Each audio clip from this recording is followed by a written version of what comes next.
안녕하세요. 색서입니다. 우리의 옛 이야기 시작하겠습니다. 옛날 어느 마을에 박돌이라는 백정이 살고 있었다. 칼 쓰는 재주가 좋은 데다 억지나 부지런하고 사분사분한지 항상 손님이 끊이질 않았다. 그러다 보니 하루하루 재산이 늘어서 수십 년 사이에 큰 부자가 되었다. 사는 모양이나 양반집하고는 될 수가 없었지만 술속을 보면 거울에서 첫손을 꼽힐 정도였다. 문제는 신분이었다. 천한 중에도 가장 천한 소잡는 백정이니 아무리 돈이 있어도 천대와 갈시에서 벗어날 수가 없었다. 게다가 고을 양반들은 툭하면 그를 붙잡아다가 이유 없이 닥달하곤 했다. 여봐라, 내 죄를 알렸다. 그러면 백정은 싹싹 비는 수밖에 없었다. 죽을 죄를 졌습니다. 제발 용서하십시오. 이렇게 빌고서 재물을 싸다가 바쳐야 풀려나니 견디기 어려운 일이었다.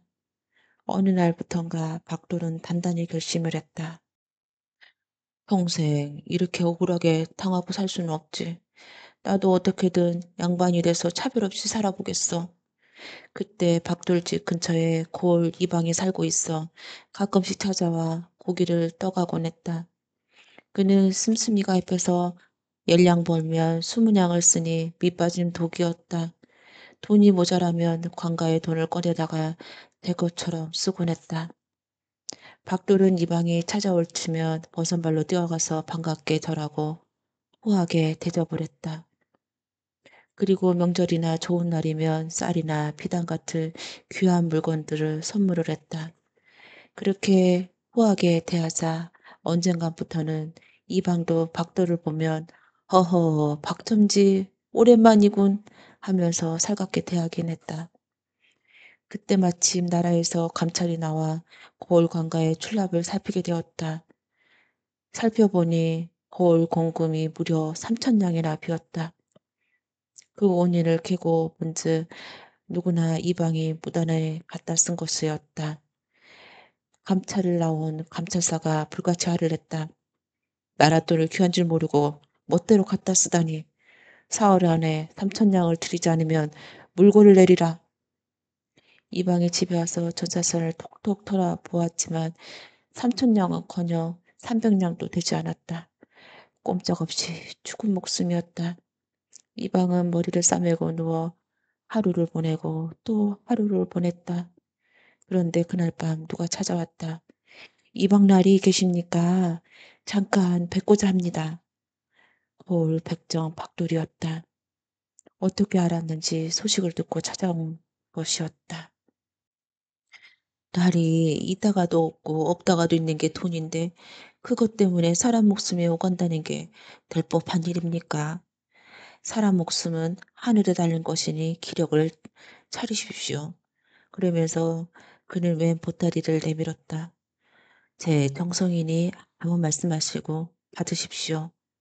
박돌이 물러간 뒤 보따리를 풀어보니 서리서리 엽전꾸러미였다. 헤아려 보니 단 한 푼도 빠지지 않는 3천냥이었다. 아이고, 이제 살았구나. 다음 날 이방은 그 돈을 그대로 강가에 바쳐 죄를 면하고 떨려날 뻔했던 이방 자리를 지켰다. 그게 애오라지 박돌의 은공이었으니 이방으로서는 그냥 두고만 볼 수가 없었다. 어떻게 보답할까 궁리를 하던 중 마침 고을 향청에 자수자리 하나가 나자 무릎을 쳤다. 옳거니 박돌에게 자수자리를 하나 주자. 사람됨이 그만하면 자수는 10번 하고도 남지. 이방은 자수 사령장을 한 장 그렇듯하게 만들어서 박돌을 자수로 임명했다. 자수가 어떤 자리인가 하면 거울의 유지로서 양반만이 맡을 수 있는 지책이었다. 그러니 졸지에 백정이 양반이 된 셈이었다. 하지만 양반이 되는 일이란 그렇게 쉬운 일이 아니었다. 백정 박돌이 자수가 되었다는 소문이 나자 온 마을 양반들이 들고 일어나 법석을 떨기 시작했다. 박돌은 물론이고 이방한테도 큰 벌을 내려야 한다고들 펄쩍펄쩍 뛰었다. 그만 입안까지 난처한 지경이 되고 말았다. 자네를 돕는다고 한 일이 일이 되었으니 어쩌는가. 그게 세상 인심이 아니겠습니까? 네, 작정한 일이 있으니 걱정 마십시오. 이 고을을 떠나뜨렵니다. 다음 날 박돌은 가진 재산을 모조리 처분해서 돈으로 바꿨다. 모두 3만 냥이었다. 박돌은 품속에 자수 사령장을 간직하고 돈보따리를 짊어지고 식구들과 길을 떠났다. 그가 찾아간 곳은 아는 사람 한 명이 있을 리가 없는 한경동 땅이었다. 한경도 한고을에 당도한 박돌은 번듯한 기아집과 전장을 장만하고 하인들을 사모아 양반 노릇을 하기 시작했다. 먼저 고을 양반들과 마을 주민들을 다 모아놓고 큰 잔치를 베풀었다. 나는 경상도 고을에서 자수 노릇을 하다 이사 온 박 아무개 올시다. 잘 부탁합니다. 그러자 고을 양반 하나가 물었다. 양반이라면 그대에게는 벼슬이라는 사람이 누가 있소? 그러자 박돌은 아무렇지도 않게 말을 꾸며대기 시작했다. 네, 지금 팔도 암행어사로 다니는 박문수가 내 조카뻘 되지요. 박문수라는 말에 다들 입이 딱 벌어지고 말았다. 그 유명한 박어사 한 집안이라면 대단한 양반님이 분명했다. 그런데 일이 어찌 되려고 그러는지 진짜 박문수 여자가 어느 날 그 동네를 지나가게 되었다.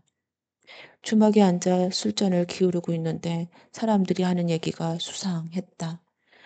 저 새로운 양반 있어. 암행어사 박문수와 가신 일가라네? 삼촌뻘이라지. 저 새로운 양반 말이야. 암행어사 박문수와 일가라네. 삼촌뻘이라지. 글쎄, 그렇다더만. 박문수가 들어보니 기가 막힐 노릇이었다. 한경도 땅에 친척이 있다는 건 금시초문이었다. 어느 사기꾼이 자기 이름을 팔아먹는 것인가 분명했다. 살다 보니 할 일이 다 있군. 그날 저녁 박문수는 사람들에게 길을 물어 박돌의 집을 찾아갔다. 한바탕 경을 칠 판이었다. 계십니까? 지나가는 객이 하룻밤 묵고자 합니다. 그러자 안에서 하인들이 뛰어나와 맞이하는데 대접이 융숭했다. 주인이 찾아오는 손님들에게 잘 대접하라고 일러준 참이었다. 저녁상을 물리자 직접 주인이 나와서 안부를 물었다. 손님, 부족한 점은 없습니까? 불편한 점이 있으면 말씀하십시오. 그러자 박문수는 대접을 잘 받았다고 사리하고는 넌지시 박도를 떠보았다. 그런데 듣자하니 주인장이 어사 박문수하고 밀가라고요? 박돌은 그 소리를 듣고서 화들짝 놀랐다. 예사로 묻는 것이 아니니 속뜻이 잠겨 있음이 짐작하였다. 그는 눈을 들어 손님 행세를 찬찬히 살펴보았다.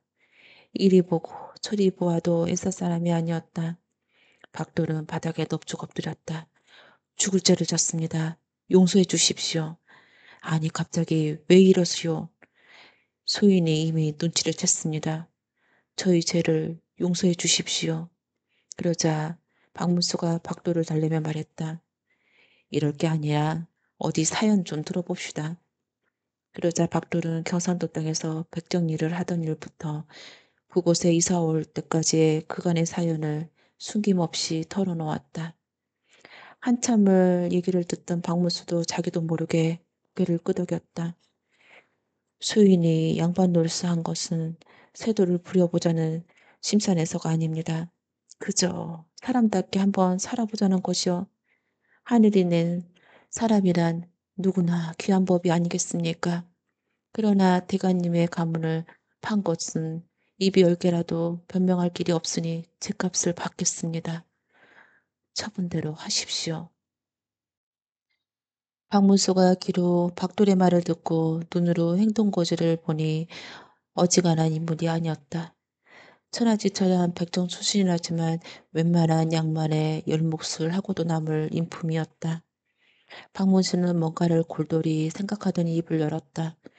내가 알아서 처리할 터니 처분을 기다리시오. 박돌의 집을 떠난 박문수는 며칠간 거울을 두루 살펴본 다음 강가로 사또를 찾아갔다. 암행어사 박문수란 말에 사또가 깜짝 놀라 허둥댔다. 라리, 어인 행차이십니까? 제가 있거든 벌을 내려 주십시오. 거울이 태평하니 무슨 죄가 있겠습니까? 인차사 들렸습니다. 그러면서 이런저런 한담을 나누던 박문수가 뜻하지 않는 말을 꺼냈다. 이 거울에 저희 삼촌분 되는 어른이 사십니다. 내일은 그 집을 둘러보고 떠날 참입니다. 네, 그러셨군요. 다음 날 박문수가 백정 박돌의 집으로 행차하자 이방 이하의 여러 간속들이 뒤를 따르고 동네 사람들이 웅성웅성 모여들었다. 박문수는 박돌의 집을 도착하자마자 대문을 활짝 열면서 안으로 들어갔다. 어르신, 문수가 길을 가다가 인사차 들렸습니다. 그러자 방문이 덜커덩 열리더니 박돌이 한 손에 담뱃들을 든 채 고개를 빼꼼히 내밀었다. 오, 조카님 오셨구먼. 그러지 않아도 들을 줄 알고 기다리고 있었네. 어서 올라와. 눈 하나 깜딱 안 하고 여유롭게 맞이하는 것이었다. 그러자 박문수가 마음속으로 무릎을 탁 치면서 감탄했다. 역시 인물은 인물이로군. 내가 사람을 제대로 봤어. 박문수가 그렇게 박돌의 집에 한나절 머물다가 가니 동네 인심이 박돌한테로 모여들었다. 이젠 그가 대단한 양반이라는 걸 의심하는 사람은 한 명도 없었다. 고을에 내노라는 양반집마다 저마다 그와 친해보려고 선물을 보내고 선물이 집안에 그득할 지경이었다. 박문수는 그냥 떠났지만 박돌은 그 은공을 지나칠 사람이 아니었다. 그는 가난하게 살고 있는 한양 박문수 본가에 돈을 실어 보내면서 번듯한 새 집을 지어주고 세간에 장만해 주었다. 박문수도 팔도 감차를 마시고 집을 돌아와 보니 낡은 올도박은 간데 없고 번듯한 기아집이 기다리고 있었다. 웬일인가 의아해하고 있는데 동생이 뛰어오면서 다짜고짜 타박을 하기 시작했다. 형님, 나 좀 봅시다. 난 형님이 청렴한 줄 알았더니 어디서 수차례서 이렇게 재물을 모았단 말이오. 형님에게 단단히 실망했소. 박문수가 곰곰이 생각하니 박돌이라는 게 분명했다. 아하, 아마도 박돌이가 이런 일을 했나 보군. 박돌이란 놈이 대체 어떤 자기래 말이오. 한경들등에 인물 하나가 있지. 박문수가 웃으면서 박돌에 관한 이야기를 해주자 동생에게 낯빛이 불그락불그락 씩씩거리기 시작했다. 아니, 그럼 그 백종놈이 독한 노릇을 해주고 왔단 말이오? 세상에, 이런 망신이 있나? 내 이 몹쓸 백종놈을 당장 때려주고 버리고 알겠소. 동생은 당장 한경도를 길을 떠나겠다고 법석을 떠났다. 그 성질이 얼마나 불같은지 박문수도 말릴 수가 없었다. 동생이 박단나무 몽둥이를 들고 길을 떠나자 박문수는 얼른 발받은 사람을 시켜 박돌에게 편지를 띄웠다. 동생이 불같이 화가 나서 찾아가고 있으니 잘 제접하고 보내라는 내용이었다. 편지를 받은 박돌은 동네 사람들을 다 집에 불러놓고 좋은 음식에 좋은 술을 잔뜩 차려놓고 대접하면서 호기롭게 말을 했다. 자, 오늘 내가 좋은 구경을 시켜줄 테니 잘들 보시구려. 전에 다녀간 박무수 조카의 아랫동생이 미친증이 있어 집안에 걱정거리는데 마치 이리로 온다고 하니 내가 어찌 하는가 조카들을 지켜보시오. 사람들은 기다리고 있으려니 아닌가 다를까 한 양반네가 몽둥이를 들고 들이닥치며 소리를 쳤다. 야, 이 백종놈아 어딨느냐? 내가 우리 아저씨라고? 형님은 어떨지 몰라도 나한테는 안 통한다 이놈아. 그러자 사람들은 그를 쳐다보고 웃으면서 한마디씩 했다. 어허, 미쳐도 단단히 미쳤군.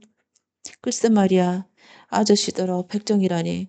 소가 다 웃을 일이야. 그때 박돌이 나서서 말했다. 아직도 미친 병을 못 쳤다. 아직도 미친 병을 못 고쳤단 말이냐. 얘들아, 뭘 하느냐. 박돌이 눈치를 하자 대기하고 있던 장정들이 한꺼번에 박어사의 동창에게 달려들었다. 그리고 그를 좁다란 강 속에 쿵 처박아 놓고는 덜컹 빗장을 걸었다. 이놈 백중놈아, 이러고도 내가 무사할 줄 알았느냐. 박어사의 동생이 이렇게 악을 쓰면서 소리쳤지만 박돌은 들은 척도 안 하고 잔치를 계속했다. 미친 병에는 굶기는 게 제일 좋은 약이지요. 그렇답디다. 근데 박어사의 동생이 우라가 나서 죽어라 소리를 쳤지만 다들 미친 사람 취급을 하니 아무 소용이 없었다. 정말로 미쳐버릴 지경이었다. 그러지 않아도 먼 길을 급히 오느라 허기진 참에 음식 냄새는 왜 이렇게 고소한지 몰랐다. 밤이 되어 동네 사람들이 다 집으로 돌아가자 박돌이 광으로 다가와서는 넌지시 말을 건넸다. 이보시오. 당신이 아무리 떠들어봤자 소용이 없습니다. 그러지 말고 내 말을 잘 들어보세요. 내가 여기서 양반 노릇을 한다고 해서 세상에 해가 될 게 무엇이 있으며 당신이 나를 백종으로 만들어서 무슨 득이 있겠습니까? 그러지 말고 마음을 돌이키시오. 하지만 박어세의 동생은 분이 치밀어서 욕을 해댈 뿐이었다. 허허, 이거 한 사나흘 굶어야 되겠구먼. 다음 날에도 그 집안에는 잔치가 이어졌다. 박어사의 동생이 줄임배를 움켜잡고 계속 악을 썼지만 돌아오는 건 비웃음과 동정뿐이었다. 그렇게 하기를 사흘째 마침내 박어사 동생은 기진맥진해서 더 버티지 못하고 항복을 선언하고 말았다. 아이고 아저씨 내가 잘못했습니다. 날 좀 풀어주세요. 그러자 사람들은 모두 웃으며 박수쳤다. 이제서야 저 사람이 제정신이 돌아왔군. 각돌이 박어사 동생을 풀어주면서 말했다. 그간 고생이 많았구나. 어쩌다 못술병이 들어가지고 그러면서 만날 음식을 찾아주니 사흘을 굶은 박무수의 동생이 개걸스럽게 뻐거대기 시작했다. 음식을 다 먹고 나니 인사를 하는 둥 마는 둥 급히 한양으로 내빼버리고 말았다. 박돌은 하인들을 시켜서 그 집에도 재물을 넉넉히 실어보냈다. 동생이 서울에 도착하자마자 박어사가 물었다. 그래 동생 가보니 어떻던가? 그러자 동생이 그만 설레설레 차머리를 내돌리면서 아이고 형님 말도 마십시도 대단합디다.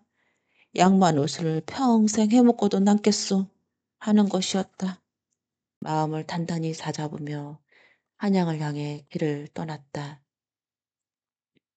이번에는 다시 과거시험에 떨어지면 아예 살아서 돌아오지 않겠다고 마음을 먹었다. 선비는 수많은 다른 응시자와 함께 과거장에 들어갔다. 하지만 문제를 받아든 순간 갑자기 눈앞이 어지러지해지며 아무 생각도 나지 않았다.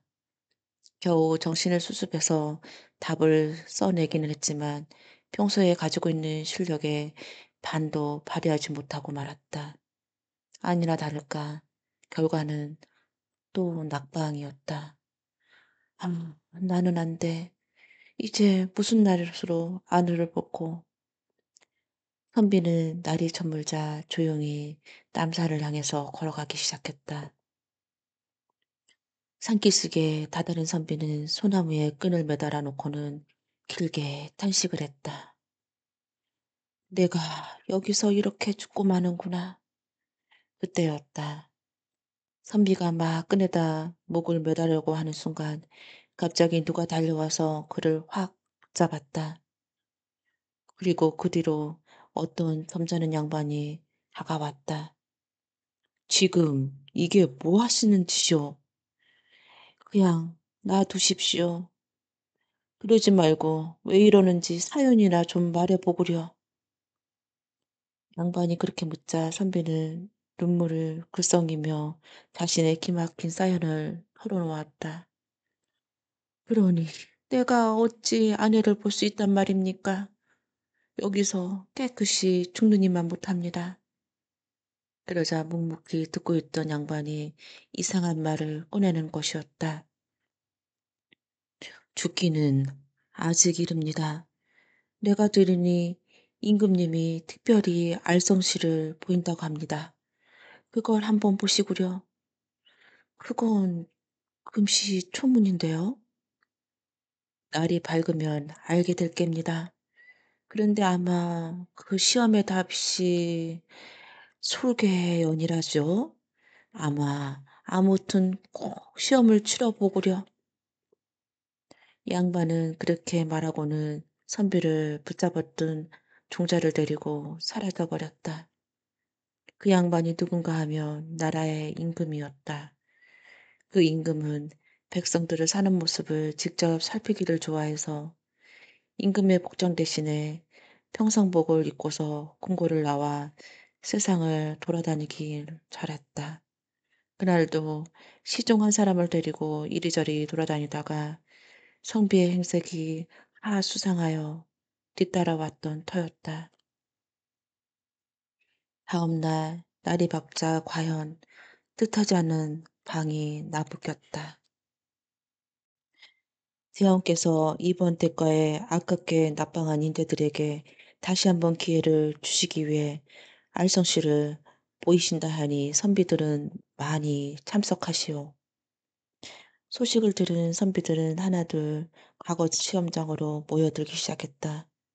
전날 목을 매달아 죽으려 했던 선비도 신기하게 여기며 시험장으로 들어갔다.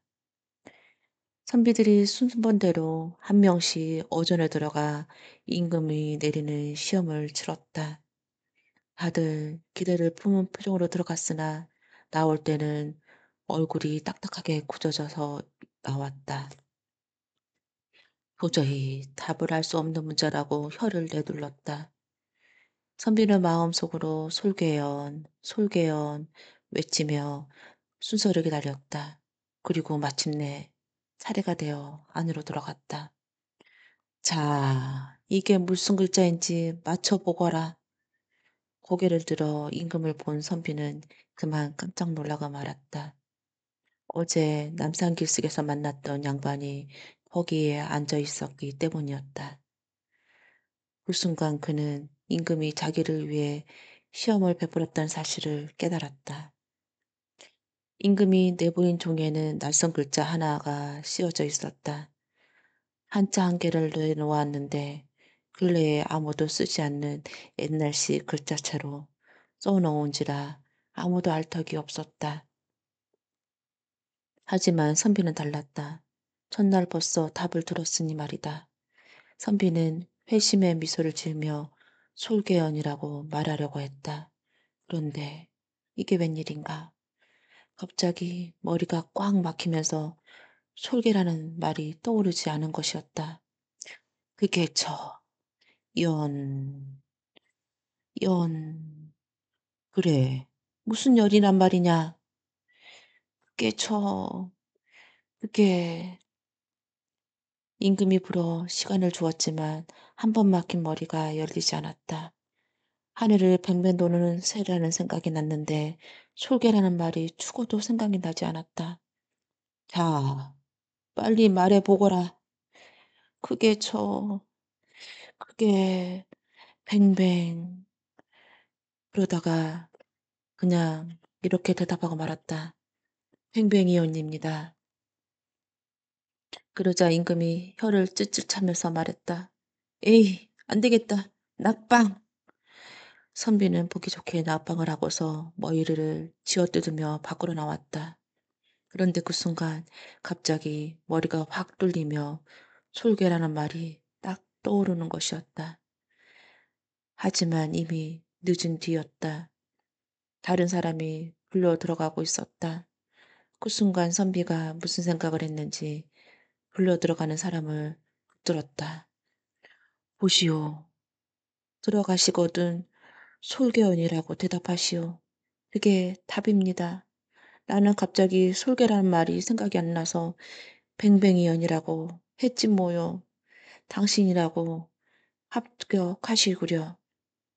그러자 그 사람은 선비를 한번 쓱 쳐다보고는 안으로 들어갔다. 자, 이게 무슨 글자인고? 임금이 글자를 내밀자 시험을 보러 들어간 사람이 임금께 되물었다. 한양말로 대답하오리까? 시골말로 대답하오리까? 그러자 임금이 말하였다. 한양말도 있고 시골말도 있단 말이냐? 그럼 둘 다 말해보거라. 네, 그 글자는 한양말로는 솔개연이라고 하고 시골말로는 뱅뱅이연이라고 합니다. 그러자 임금이 무릎을 탁 치더니 신하들에게 말했다. 여봐라. 그럼 아까 그 선비도 마친 게 아니냐. 어서 가서 그 선비를 데려오너라. 막 남산으로 향해 출발하려고 했던 시골 선비가 용문도 모르고 임금 앞으로 이끌려 들어갔다. 이번 시험에는 그대들이 둘이 공동으로 급제하였다. 앞으로 짐을 잘 보살피도록 하여라. 그렇게 하여 두 선비는 함께 벼슬길에 나가 두 집안을 일으켰다고 한다. 머리를 잘라 팔았던 아내가 대갓집 안춘이 되었음은 물론이었다. 내 말소리만 들렸으므로 너무나 신기해서 말이 들리는 쪽을 땅을 파보았다. 그랬더니 땅속에서 웬 큰 우렁이 하나가 나왔다. 총각은 그 우렁을 가지고 집으로 와서 물독에 넣어 두었다.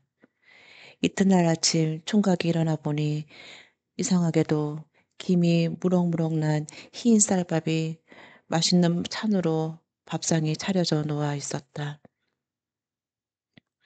이상하게 여기면서 밥을 먹고 들에 나가 일을 하고 돌아와 보니 역시 맛있는 찬으로 저녁상이 준비되어 있었다. 총각은 너무나 신기한 일이 놀랐으나 알 수 없는 일이었다. 이러한 일이 계속되자 어느 날 들에 나가는 척하고 집에 다시 들어왔다. 몰래 되돌아와서 집단 뒤에 숨어서 집안을 엿보기로 했다. 한참 후에 물독 안에서 어여쁜 소녀가 나오더니 밥을 짓고 찬을 만드는 것이었다. 그 처녀는 아름답기가 한이 없었다. 처녀는 밥상을 다 보고 다시 물독 속으로 들어갔다. 총각은 물독을 들여다보았으나 우렁이밖에 없었다. 그 처녀는 우렁이가 그렇게 변한 것이라고 생각할 수밖에 없었다. 이튿날 총각은 다시 뒷단 뒤에 숨어서 처녀가 나타나기만 기다렸다. 이윽고 처녀가 물독 속에서 나타났다. 총각은 뛰어나가 처녀를 꼭 붙잡고 자기와 함께 살자고 청하였다. 그러자 처녀는 나는 원래 하늘에 살던 선녀인데 옥강상제에게 죄를 짓고 인간 세상에 내려와 당신과 인연이 있어 이렇게 만나게 되었습니다. 그러나 지금은 아직 시기가 아니니 두어 달만 더 참아주세요. 그러면 우리들은 일생을 함께 지낼 수가 있으며 그렇지 않으면 우리는 이별을 하게 된답니다. 라고 말하였다. 이렇게 예쁜 위인을 두고 두 달을 기다려야 된다는 게 너무나 마음이 급해서 두 달 동안 참을 수가 없다고 간청하였다. 결혼한 후 두 사람은 매우 행복했다.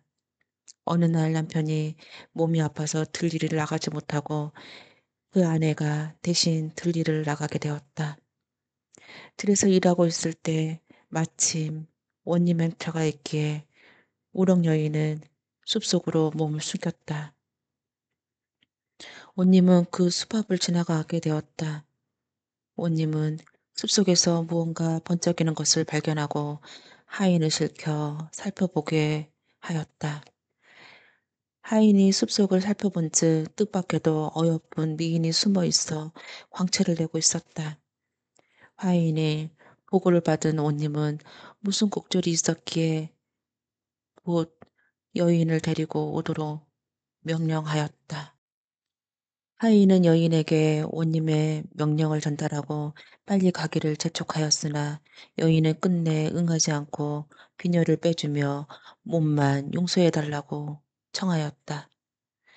그러나 원님은 승낙하지 않았다. 다음은 저고리를 벗어주고 그래도 안 되니 치마를 벗어주고 나중에는 속바지까지 벗어주었으나 온님은 만족하지 않았으므로 여인은 속옷 하나만 입고 울면서 온님 앞으로 끌려갔다. 이 소식을 들은 남편은 미칠 듯이 뛰며 아내를 돌려달라고 관가에 애원하였으나 소용이 없었다. 분에 견디지 못한 남편은 관가의 기둥에 부딪혀 자살하고 말았다. 그의 원망은 하늘에 솟고 원어는 새가 되어 조속으로 관가의 주변을 날며 슬프게 울었다. 여인도 역시 정조를 지키느라 며칠 동안 먹지 않고 굶어 죽고 말았다. 여인의 원호는 참나무가 되었다고 전해지고 처음 총각이 여인의 말대로 두어 달만 참았으면 이러한 일이 없었을 테인데 참지 못하여 여인의 말대로 서로 불행하게 이별하게 된 것이었다. 동야단이 났다. 하지만 사방을 샅샅이 뒤져보아도 아기를 찾을 수가 없었다. 찾다가 지친 부자는 크게 실망을 해서 집에 들어올 맛을 잃어버렸다. 여자가 얼마나 칠칠지 못하면 계자식을 잃어버린다. 부자는 그렇게 투덜거리며 첩의 집으로 향했다. 후 그는 본가에는 걸음을 꿀다시피 하고 첩의 집에서 살았다. 혼자 쓸쓸히 세월을 지내던 본처가 어느 날 광에서 된장을 보다가 찌개를 끓였는데 이상한 냄새가 나서 입에 댈 수가 없었다. 된장이 왜 이렇게 됐지? 하지만 뭔가 이상해서 아기가 이미 된장 속에 다 녹은 뒤라서 사연을 알 수가 없었다. 본처는 된장을 그냥 버릴 수가 없어서 새죽을 쓸 때마다 된장 한 사발씩 섞어 서 암소에게 주었다. 얼마 안 가서 된장은 전부 암소의 뱃속으로 들어갔다. 그런데 된장을 먹은 암소가 뜻하지 않게 새끼를 베어 조그만 송아지를 낳았다. 등허리가 금빛 무늬에 알록달록한 예쁜 송아지였다. 송아지가 너무 귀여워서 안아주자 송아지는 본쪽 fun속을 파고들어 젖을 찾아 빨기 시작했다. 그런데 신기하게 여긴 본처는 그날부터 금송아지를 자식처럼 데리고 자면서 젖을 먹였다. 본가의 암소가 된장을 먹고서 금송아지를 낳았다는 소문을 들은 첩은 송아지가 본처 자식의 환생이라는 것을 알아차렸다. 첩은 어떻게든 송아지를 죽여서 후환을 없애야 한다고 생각하고 한 가지 꾀를 내었다. 자리에 누워 헛소리를 하며 금방 죽을 병을 걸린 환자처럼 행세했다. 아니 갑자기 왜 그러는가? 아무래도 이 세상을 하직하려나 봅니다. 제 소원 하나만 들어주세요. 이웃집 전정이가 용하다고 하니 한번 찾아가서 내 몸 좀 물어봐 주세요. 부자는 당장 점쟁이한테 달려가 첩의 병에 대해 물어봤다. 어허, 이 병은 아주 어렵군요. 방법은 딱 한 가지밖에 없습니다. 본가에 있는 금송아지 간을 꺼내어 먹어야 회생할 수 있겠어요. 척과 점쟁이가 미리 내통한 사실을 알 턱이 없는 부자는 곧바로 백정을 불러들였다. 지금 당장 우리 집으로 가서 금송아지를 끌어다가 배를 갈라서 간을 꺼내와라. 부자의 명령을 받은 백정은 본가로 가서 금송아지를 끌어냈다. 본처가 송아지를 내주지 않으려 했지만 부자의 명이 오나 체험하는지라 어쩔 수가 없었다. 백성은 숫돌에 쓱쓱 칼을 갈면서 희끗 송아지를 쳐다보았다. 그런데 송아지 두 눈에서 눈물이 툭툭 떨어지는 것이었다. 그 모습을 본 백정은 깜짝 놀랐다. 어허, 이거 참 이상스러운 송아지로구나. 죽이면 안 되겠어. 백정은 새구줄을 끊어 송아지를 놓아주었다. 그리고 송아지 간 대신에 그날 잡은 돼지간을 하나 싸들고 부자한테로 가서 바쳤다. 협은 그 간을 소금에 찍어서 먹는 둥 마는 둥 하더니 아유 신기하게도 몸이 사르르 화기가 도네요. 하면서 멀쩡하게 일어나 앉는 것이었다. 백정에게서 풀려난 금송아지는 마을을 떠나 멀리 멀리 도성을 향해 길을 떠났다. 낮에는 숲속에 숨고 밤에만 길을 간 송아지는 우여곡절 끝에 도성에 이를 수가 있었다. 도성에 들어가서 살펴보니 한 곳에 사람이 우글우글 모여 있었다. 아, 글쎄, 저 북을 쳐서 소리를 내면 임금의 사이가 된다지? 신령님이 그렇게 계시하셨다네. 그렇게 웅성거리며 다들 부패를 들고 힘껏 북을 쳤으나 목소리를 내는 사람은 아무도 없었다. 그도 그럴 것이 그것은 나무와 가죽이 아니라 집으로 엮은 북이었다. 뒷덩어리에서 북소리가 날리가 만무했다. 그때 금송아지가 사람들 다리사리를 헤집고 들어가 북패를 잡더니 북을 치기 시작했다. 둥, 둥, 둥. 송아지가 북을 칠 때마다 북소리가 커다랗게 진동을 했다. 사람들이 깜짝 놀라서 야단 법석을 떨었다. 저것 보게 소리가 나. 송아지가 소리를 냈어. 그렇게 해서 송아지는 궁궐로 불러 들어가게 되었다. 송아지가 북을 쳤다는 소식을 전해 들은 임금님은 한참을 고민하다가 공주를 불렀다. 얘야, 내가 꿈에 신령님의 가르침을 받고 집북을 치는 사람에게 사위를 삼겠다고 했는데 웬 송아지가 북소리를 냈으니 이를 어쩌면 좋겠느냐? 아바마마, 한나라의 임금님이 어찌 한 입으로 두 말씀을 하겠습니까? 그 송아지한테 시집을 가겠습니다. 그렇게 해서 금송아지는 공주와 혼례를 치르게 되었다. 공주와 혼례를 치르던 밤, 송아지는 신방을 나오더니 어딘가를 향하기 시작했다. 이상하게 여긴 공주가 살짝 뒤를 밟아보니 송아지는 궁궐 뒤편 연못으로 향해서 가고 있었다.